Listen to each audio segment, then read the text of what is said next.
Good morning, student. I'm your assistant teacher. So let's start your first chapter, how, when and where. इस topic को हर बार जब भी class में हम start करते हैं अपने टेक्स्ट बुक एसएसटी की, तो ये हमारा फर्स्ट चैप्टर हमेशा से होता है। अब ये क्यों होता है? तो ये एक सिंपल चैप्टर है कि हिस्ट्री क्यों इम्पॉर्टेंट है हमारे लिए। उनके में से जो डेट्स जिससे आप लोगों को बहुत गुस्सा आता है कि मैम डेट्स याद नहीं होती, मैम ईयर्स याद नहीं होते, तो क्यों इम्पॉर्टेंट है हमारे लिए हिस्ट्री को पढ़ना, हिस्ट्री की डेट्स को याद रखना, हिस्ट्री की जो टॉपिक्स हमारे सामने आते हैं तो ये क्यों आते हैं, तो ये क्यों इम्पॉर्टेंट है वो हम इसमें आज पढ़ेंगे। How important are dates? Dates क्यों important है? History is certainly about changes that occur over time. ठीक है, history is synonymous with dates. We compare the past with present. We continue to associate history with a string of dates. We study dates to find out the sequence of events and significance of event. History क्या है? History वो topic है, वो subject है या वो word है जो हमें हर बार हमारे पास्ट में कब, क्या, क्यों, कैसे हुआ है उसके बारे में बताती है। किस तरह चेंजेस आए हैं ये हम हिस्ट्री में ही पढ़ते हैं। हमने हिस्ट्री में पढ़ा था कि हम पहले कहाँ रहते थे। हम पहले फॉरेस्ट से रहते हुए आए, अर्ली मैन, वहाँ से आते आते हम फिर बहुत सारे डायनेस्टीज़ पढ़ते हैं, किंगडम्स पढ़ते हैं, फिर उनके किंगडम्स के किंग्स के रहने के लाइफस्टाइल को देखते हैं। फिर धीरे धीरे हम आते हैं, मूव होते हैं, हम विलेज पे आते हैं, पंचायती राज पे आते हैं, नगर परिषद पे आते हैं, हम स्टेट गवर्नमेंट, सेंट्रल गवर्नमेंट, यानी अगर हम पास्ट को देखें हम कहाँ से कहाँ तक आए हैं, एक बहुत ही सिस्टमेटिकली या ऊपर नीचे होता हुआ सिस्टम। लेकिन वो जितनी भी हिस्ट्री थी हमारे लिए जानना ज़रूरी है ना कि हम कहाँ थे। हम अपने पेरेंट्स से भी कभी या हमारे ग्रैंड पेरेंट्स से हम पूछते हैं कि आप अपनी स्टोरीज़ बताइए, तो हमें बहुत अच्छा लगता है, पता होता है कि हाँ हमारे ग्रैंडफादर इतनी डिफ़िकल्ट लाइफ जी कर आए हैं, पहले वो ये प्रोफेशन करते थे, ये ऑक्यूपेशन करते थे, तो अच्छा लगता है ना अपने पास्ट के, अपनी फैमिली के पास्ट के बारे में जानने के लिए। तो इसी तरह हमारी जो सोसाइटी का पास्ट है, हमारा जो पिछला पास्ट है, हमारी अर्थ का, हमारे एनवायरनमेंट का कैसा था, क्यों था, क्या हुआ जो इस वजह से आज ये चीज़ें हैं। हम कहीं घूमने जाते हैं, आप कई बार देखा होगा आप लोगों ने कि हम घूमने जाते हैं तो हमें वहाँ पर म्यूज़ियम वगैरह में आप जब कभी गए होंगे, देखा होगा वहाँ बहुत सारी चीज़ें रखी होती हैं, हम बड़े खुश होते हैं उन्हें देख के, अरे वाह पहले ऐसे होता था, अच्छा पहले ये चीज़ें पहनी जाती थी, ये क्लोथ्स वेयर किए जाते थे, अच्छा लगता है। तो हिस्ट्री भी यही है। अगर हमें हमारे पास्ट के बारे में पता नहीं होगा तो हम किस तरह अपने फ्यूचर में आगे बढ़ेंगे। होता है ना कि आज देखिए आप कोई भी पहले ऐसा चलता था सिस्टम कि जैसा जिसका ऑक्यूपेशन है फादर का, जो बेटा होगा वो भी वही ऑक्यूपेशन हायर करेगा। अब नहीं होता ना, क्यों? क्योंकि सीखा है हमने, ये सीखा है हिस्ट्री से, हमने ये सीखा है कि पास्ट में जो मिस्टेक्स हुई हैं वो हम अब फ्यूचर में ना करें, या पास्ट में जो हमारे पास चीज़ थी, कोई भी एक वैल्यूएबल थिंग्स थी, तो हम उसका किस तरह यूज़ करें आगे भी वो वैल्यूएबल रहें, या किस तरह हमारे पास्ट में हमारे जो पूर्वज थे, हमारे ये थे, वो किस तरह लाइफस्टाइल करते, तो हमें अच्छा लगता है दूसरों को बताने में। इसी तरह हम अपनी वर्ल्ड हिस्ट्री, हमारे कंट्री की हिस्ट्री को जानना चाहिए कि हमारे पास्ट में क्या हुआ था। और डेट्स जो हैं हमें यही बताती है कि किस तरह पास्ट टाइम पे, यानी पास्ट में कब, क्या, कैसे, किस डेट पे क्या हुआ था। तो हिस्ट्री की डेट्स हमारे लिए बहुत इम्पॉर्टेंट है, वरना पता कैसे चलेगा हमें किस ईयर में क्या हुआ था। आपका बर्थडे भी तो आपके लिए बहुत इम्पॉर्टेंट है ना, तभी तो आपको पता चलता है कि इस ईयर की, इस मंथ की, इस डेट पे हमारा बर्थडे आता है, हम सेलिब्रेट करेंगे।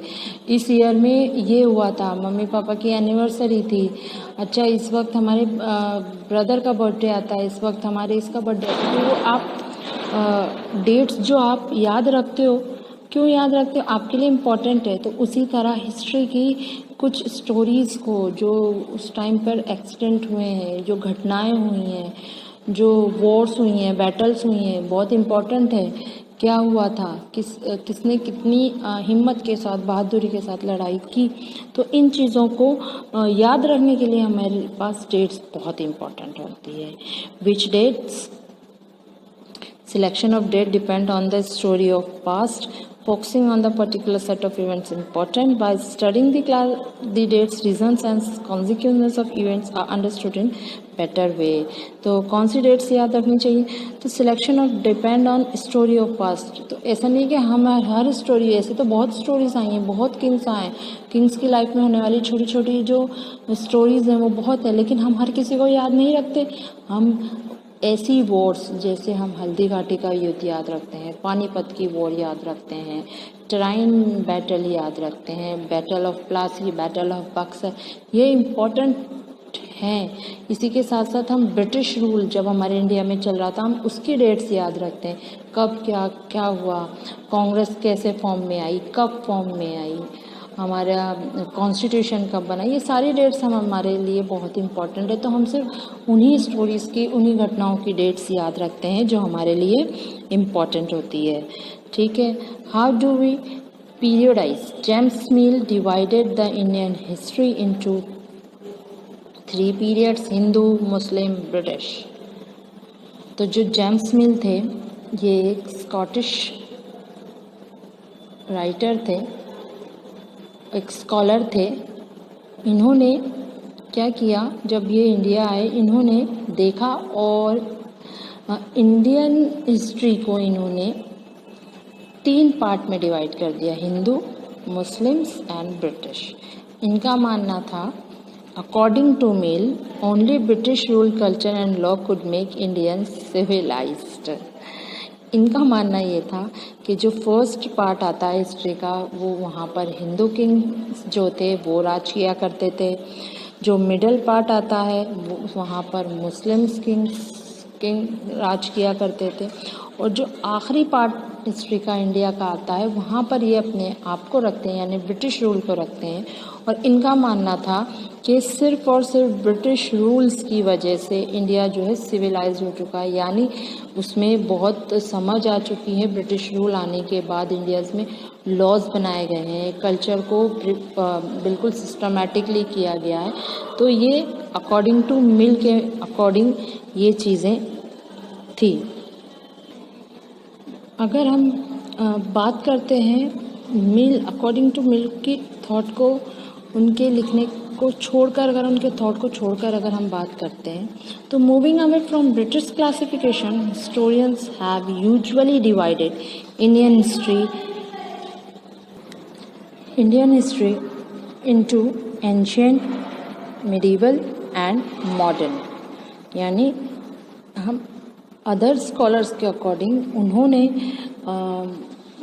जेम्स मिल के थॉट को नहीं माना कि ये गलत है, और उन्होंने अपने अकॉर्डिंग इंडियन हिस्ट्री को 3 पार्ट में डिवाइड किया, जो एंशिएंट यानी बहुत पुराने पास्ट के, मिडाइवल यानी बीच का, और मॉडर्न यानी आधुनिक भारत जो हम ब्रिटिश रूल टाइम पे देखते थे।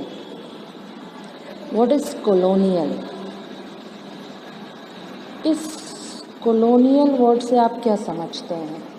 हमने इसे क्लास में भी पढ़ा था, ऑनलाइन क्लास में। कॉलोनियल यानी simple means when the subjugation of one country by another country leads to change in social, culture, economic and political sphere, it lead to colonization. Colonial यानी किसी एक कंट्री का किसी दूसरी कंट्री पे पूरी तरह से ओवर रूल कर लेना कॉलोनियल कहलाता है। किसी एक कंट्री का किसी दूसरी कंट्री पे ओवर रूल करना कॉलोनियल कहलाता है। फॉर एग्ज़ाम्पल, इंडिया जैसी कंट्री पे ब्रिटिश कंट्री का ओवर रूल करना, इंडिया पर ब्रिटिश कंट्री का ओवर रूल करना कॉलोनियल कहलाएगा। समझ में आया कॉलोनियल? और किस तरह ओवर रूल? सोशल में inter culture, economic, political sphere, ये सारी चीज़ों पर ओवर रूल करना कॉलोनियल कहलाता है। Understand? British rule bought about changes in values and taste, custom and practice.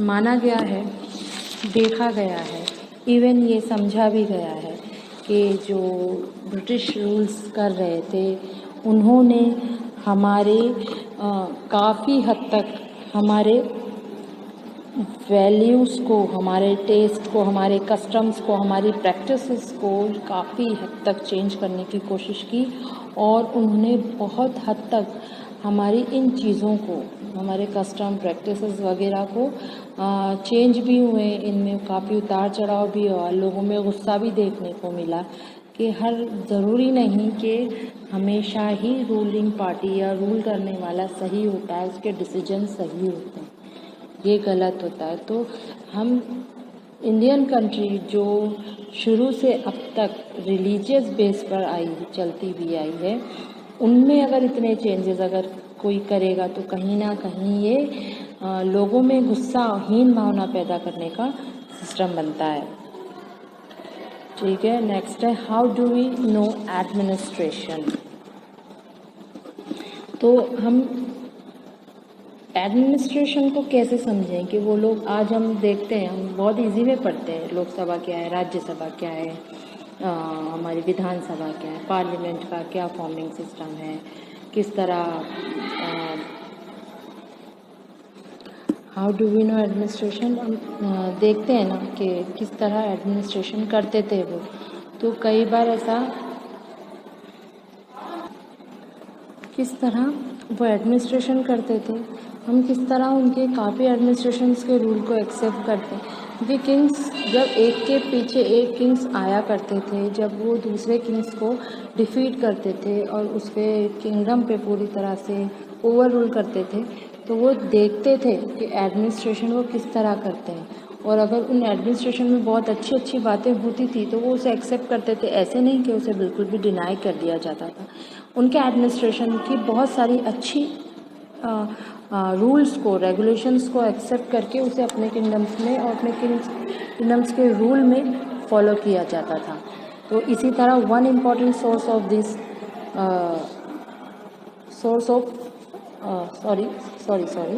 one important source of this official record of the British administration.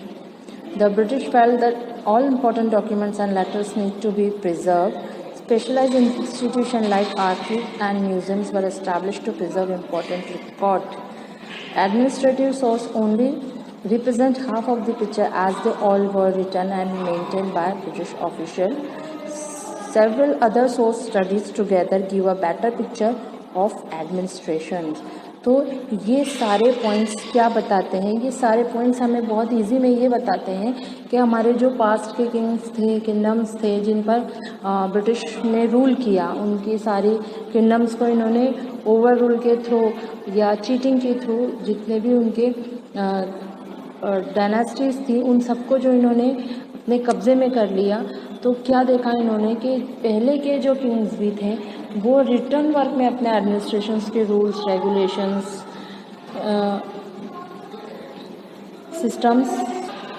Systems को written work में ये अपने पास लिख कर रखा करते थे। तो दूसरा किंग आता था तो उसे रिटर्न वर्क में एक बहुत अच्छा सिस्टम मिल जाया करता था। यही वजह है कि जब ब्रिटिश आए और ब्रिटिश ने जैसे जैसे किंग्स के ऊपर अटैक करना शुरू किया, उनके किंगडम्स को अपने अंदर ओवर रूल करना शुरू किया, तो उन्होंने भी उन किंग्स के उन जितने भी इम्पोर्टेंट डॉक्यूमेंट्स थे, जितने भी नीडेड लेटर्स थे, उन सबको प्रिजर्व करना शुरू किया। उन्होंने आर्काइव्स बनाए, म्यूज़ियम्स एस्टैब्लिश किए उन इम्पॉर्टेंट रिकॉर्ड्स को प्रिजर्व करने के लिए। क्यों किया उन्होंने ऐसा? उन्होंने इसलिए किया क्योंकि वो अपना जो एडमिनिस्ट्रेटिव सोर्स था उसको बहुत अच्छे से करना चाहते थे। वो देखते थे कि ये अपना जो किंगडम है इतने अच्छे से चला रहे हैं ये किंग्स, क्यों ना हम ओवर रूल कर रहे हैं इनके एरियाज़ में, तो हम भी इन्हीं के एडमिनिस्ट्रेशन में कुछ चेंजेस करते हैं। एडमिनिस्ट्रेशन यही रखते हैं, थोड़ी बहुत चेंजेस करते हैं और इसी तरह चलने देते हैं ताकि हमें भी कोई प्रॉब्लम ना हो। इसीलिए उन्होंने अपनी मेंटेन किया, ब्रिटिश ऑफिशियल्स, उन्होंने उन सारे डॉक्यूमेंट्स को कलेक्ट करके प्रिजर्व करने लगे। हमारा आज का इतना ही चैप्टर हम देखेंगे। बहुत सारी चीज़ें हमने आज पढ़ ली हैं। हमने देखा कि इम्पोर्टेंट डेट्स क्यों इम्पोर्टेंट्स हैं, कौन सी डेट्स हमारे लिए इम्पोर्टेंट्स हैं, और फिर हमने देखा कि हम हाउ डू वी पीरियोडाइज, यानी हम किस तरह 3 पार्ट में हमारी इंडियन हिस्ट्री डिवाइड हुई है। जेम्स मिल आए थे, फिर उनके जो थॉट थे, फिर उसके बाद हमने ये देखा कि हमारा एंड में इंडियन हिस्ट्री 3 पार्ट में डिवाइड हुई है। कॉलोनियल क्या है ये देखा हमने, एक कंट्री का दूसरी कंट्री पे रूल करना। इसके बाद हमने लास्ट टॉपिक देखा how do we know administration, किस तरह हम एडमिनिस्ट्रेशन को समझ सकते हैं। अब बाकी का चैप्टर हम नेक्स्ट वीडियो में देखेंगे। Thank you. Good morning student, today we will start our next topic, source of information for first chapter. source of information क्या है? यानी वो इंफॉर्मेशन जो हमें हमारे पास्ट की चीज़ों से कलेक्ट करके मिली है। हमारी जो पास्ट की जो हमारे किंग्स हुआ करते थे उनकी कलेक्शन तो हमने लास्ट वीडियो में पढ़ा था कि ब्रिटिश ने उनके एडमिनिस्ट्रेशन के, उनके पिक्चर्स उन्हें बहुत अच्छे से प्रिजर्व करके आर्काइव्स और म्यूज़ियम्स में रखा था। हमने क्या देखा कि ब्रिटिश ने हम पे जो रूल किया है, जो रेगुलेशन उन्होंने चलाए हैं, तो उनका पता हमें कैसे चलता है कि वो किस तरह हम पर रूल करते थे, वो क्या रेगुलेशंस चलता था उनका, उनकी ऐसी क्या क्या चीज़ें होती थी, वो क्या क्या इस तरह से हम पर रूल्स करते थे, किस तरह हमसे वो जो टैक्स लिया करते थे, रेवेन्यू लिया करते थे, तो उनका क्या सिस्टम हुआ करता था, उनका टैक्स लेने का, उनका रेवेन्यू लेने का, किस तरह वो हमें हमारी ही कंट्री के अंदर एज अ लेबर काम करवाया करते। तो ये सारी चीज़ें हमें किससे पता चलती? हमें उनके official records, letters, memos, surveys, newspapers, magazines, autobiographies, reports, experience, travellers, novels, poems, ये ऐसे इम्पोर्टेंट्स और भी बहुत सारे इम्पोर्टेंट सिस्टम है जहाँ से हमें ब्रिटिश रूल एंड एट्रोसिटीज़ का पता चलता है। Practice of serving become common under colonial administration. British जो थे वो क्या करते थे, वो सर्वे करवाया करते थे। ये सर्वे क्यों कराया करते थे? सर्वे लाइक, और कैसे सर्वे कराया करते थे? Botanical, zoological, archaeological, anthropological, forest survey were the list of British administration. Source kept and written by both Indians and British studied together represent several aspects of British rule and their efforts to modernize and subjugate Indian population. अच्छा, ये सर्वे क्यों कराते थे? इन सर्वे कराने के पीछे इनका कोई सिस्टम नहीं था कि ये हमारे लिए कुछ करना चाहते थे। ये अपने ही फ़ायदे के लिए सर्वे करवाया करते थे ताकि इनको ये पता चले कि इंडिया में किस फॉरेस्ट में कितने मिनरल्स हैं, किस फॉरेस्ट में कितने ट्रीज़ हैं, इनको जो वुड की ज़रूरत पड़ती थी, ये जो हमारे यहाँ से क्रॉप लेकर जाया करते थे, कहाँ पे कैसा एनवायरनमेंट है, जहाँ पर भी कहाँ पर किस तरह से लैंड रिक्वायरमेंट है जो यहाँ पर उस तरीके की क्रॉपिंग हो सके या एग्रीकल्चर बेस्ड सिस्टम फिट हो सके, कहाँ पर किस तरह से सी रूट है, कहाँ पर वो पोर्ट्स बना सकते हैं, सी पोर्ट बना सकते हैं जहाँ से ये इजी वे में ट्रांसपोर्टेशन कर सकते हैं। तो ये सारा जो सर्वे था इन्हीं के लिए, इन्हीं के प्रॉफिट के लिए था ताकि ये इजी वे में हम पर रूल कर सकें और आराम से ये जितना भी प्रॉफिट हम इंडिया में से ये ले जा सकते हैं वो ले जा सकें।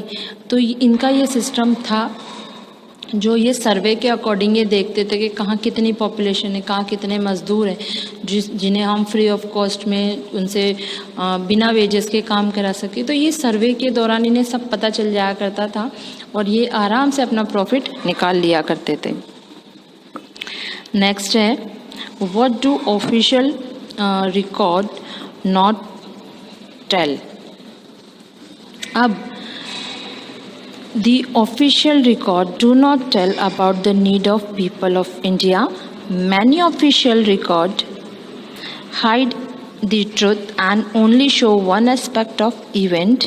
The official record does not represent the fallout of British administration and also do not represent the reaction and situation of Indians of every sphere of society. अच्छा, क्यों ऑफिशियल रिकॉर्ड्स नहीं बताए जा सकते हैं, या क्या वो नहीं बताते थे? जो ये सर्वे करवाते थे, ये इंडिया जो ब्रिटिश थे, ये जब सर्वे करवाते थे तो ये क्या होता था? सर्वे के दौरान देखिए, हम किसी गांव का सर्वे, आपने देखा होगा कि आपके घर के बाहर भी सर्वे करने के लिए आते हैं। ये सर्वे है क्या? कभी ये वर्ड सुना है सर्वे? सर्वे आप समझिए जैसे पोलियो का जो वैक्सीन है, जब वो लगता है या पोलियो की जो ड्रॉप पिलाई जाती है, तो जो बच्चे, जो माएँ अपने बच्चों को नहीं ले जा पाती बूथ तक, तो आपने देखा होगा जो नर्स होती हैं, आंगनबाड़ी की जो नर्स होती हैं, वो घर आती हैं, डोर टू डोर सर्वे करती हैं, नॉक करती हैं, पूछती हैं कि आपके घर में कोई छोटा बच्चा है जो बिलो 5 इयर्स तक का हो, अगर उसने दवाई ड्रॉप या वैक्सीन जो पोलियो की है वो नहीं पी रखी है तो हम उन्हें पिलाएंगे। तो ये होता है सर्वे, यानी डोर टू डोर जाके जिस भी चीज़ की इन्फॉर्मेशन कलेक्ट करनी है तो डोर टू डोर जाके ये सर्वे होता है। जैसे अभी हम पॉपुलेशन 2021 में देखेंगे, उसके दौरान भी लोग आपके डोर टू डोर आएंगे और आपके घर में जितने मेंबर्स हैं उनके नाम, उनकी एज, आधार नंबर, ये सब लिख कर लेके जाएंगे। इससे क्या पता चलेगा? इससे हमें हमारी कंट्री की पॉपुलेशन के बारे में पता चलेगा। ये होता है सर्वे, यानी किसी भी टॉपिक को लेके कोई इन्फॉर्मेशन निकालनी है तो गवर्नमेंट के अकॉर्डिंग वो चीज़ डोर टू डोर जाके कलेक्ट की जाती है, इसे हम सर्वे कहते हैं। तो जो ब्रिटिश है, जब ये सर्वे करवाते थे तो बहुत सारी चीज़ें सामने आती थी।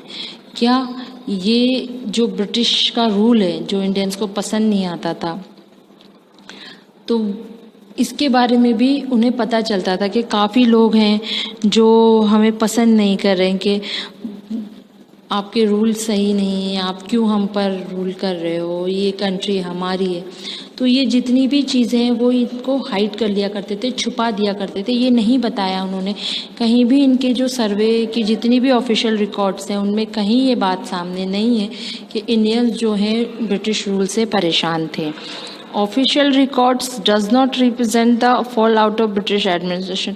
ये ब्रिटिश एडमिनिस्ट्रेशन के जितने भी रूल्स थे और जो उनके सर्वे के रिकॉर्ड्स हैं उनमें कहीं नहीं लिखा कि इनके रूलिंग की वजह से, इनके रेगुलेशंस, रूल्स और इनके रेवेन्यू, इनके टैक्सेस, इनके जो ये लोगों पे जो जुल्म करते थे, इनकी वजह से उनको कितनी परेशानियां होती थी, ये इन्होंने कभी भी ये नहीं बताया। इनके ऑफिशियल रिकॉर्ड्स में ये नहीं पता चलता, क्योंकि कोई भी है, इवन एक कोई भी पार्टी का लीडर होता है या कोई भी चीज़ देख लीजिए आप, हमेशा हम खुद के ऊपर एग्जाम्पल ले लेते हैं। हम अपनी हमारे साथ कोई घटना हो जाती है तो हम क्या करते हैं, हम उसका एक ही रूप बताते हैं लोगों के, भाई हाँ मेरे साथ ऐसा हुआ। लेकिन अगर वो सिस्टम होने से पहले हम कुछ ऐसी चीज़ हमने की हो कि हमारे साथ वो घटना हुई हो। आप पर ले लीजिए, आप अगर एक मम्मी नहीं है, किचन में भूख लगी, आप जाते हो, आपके चिप्स का, बिस्किट्स के जार वगैरह आपका हाथ नहीं पहुंच पाता, लेकिन आप पूरी कोशिश करते हो उसे उतारने की, और उतारते वक्त वो गिर जाती है, आपके चोट लग जाती है। तो आप क्या कहोगे? मम्मा मेरे जार लगने से चोट लग गई। ये नहीं बताओगे कि मम्मा मैं कुछ कर रहा था तो मेरे ये लग गई। तो सिस्टम यही होता है कि हम एक ही पहलू बताते हैं जहां हम सही होते हैं और दूसरा पहलू नहीं बताया जाता। तो ब्रिटिश एडमिनिस्ट्रेशन में भी यही वजह थी कि अगर वो अपने ऑफिशियल रिकॉर्ड्स में अपनी सारी गलतियों को, अपने सारे गलत रूल्स रेगुलेशंस को और इंडियंस जो फेस कर रहे थे प्रॉब्लम्स को लिखते, तो कहीं ना कहीं इनके रिकॉर्ड्स में इन्हीं की खामियां नज़र आती। तो यही वजह है कि ये अपने रिकॉर्ड्स में ट्रुथ बहुत हाइड कर लिया करते थे और सिर्फ अपने ही अपनी प्रॉफिट के बारे में बात किया करते थे। तो स्टूडेंट्स, आई होप कि आपको ये चैप्टर बहुत अच्छे से समझ में आया होगा कि क्यों हमें हिस्ट्री हमारे लिए ज़रूरी है। हिस्ट्री सोर्स ऑफ इंफॉर्मेशन कि हम किस तरह लोग एडमिनिस्ट्रेशन करते थे, ब्रिटिश रूल किंग्स, क्यों हमने डेट्स पढ़ते हैं, क्यों हम हिस्ट्री पढ़ते हैं, तो हमारे लिए जानना ज़रूरी है कि हमारा जो बैंकिंग सिस्टम है, हमारा जो पास्ट का सिस्टम था वो किस तरह रहा होगा, या क्या हमें सीखने की ज़रूरत है, या क्या हमें जो हमने पास्ट में गलतियाँ की हैं वो हमारी अभी नहीं होनी चाहिए, या कितनी वैल्यूएबल थिंग्स हैं जिनको हमें आगे भी प्रिजर्व करके रखना चाहिए। जैसे हम बहुत सारे म्यूज़ियम्स वगैरह में जाते हैं, हम एग्ज़ाम्पल देख लीजिए, आप ताजमहल देख लीजिए, आप आगरा फोर्ट देख लीजिए, आप बहुत सारे किले में जाते होंगे, आप रणथंभौर जाते होंगे, तो जयपुर जाते होंगे, वहाँ आपने देखा होगा कि कितने सारे मॉन्यूमेंट्स, कितने सारे किले, ताजमहल, ये सारी चीज़ें हमारे सामने ऐसे ही नहीं आ गई, इतनी इजी में नहीं बन गई। बहुत वर्षों की मेहनत का नतीजा है जो आज आपके सामने ये आपके मॉन्यूमेंट्स खड़े हैं। तो इन्हें प्रिजर्व करके रखना पड़ेगा, ये हमारे लिए बहुत वैल्यूएबल है। और इनकी वैल्यू कैसे पता चलेगी? जब हम इनकी हिस्ट्री को पढ़ेंगे, तो है ना हमारे लिए हिस्ट्री बहुत important. Okay, now your chapter has be finished, so okay, thank you.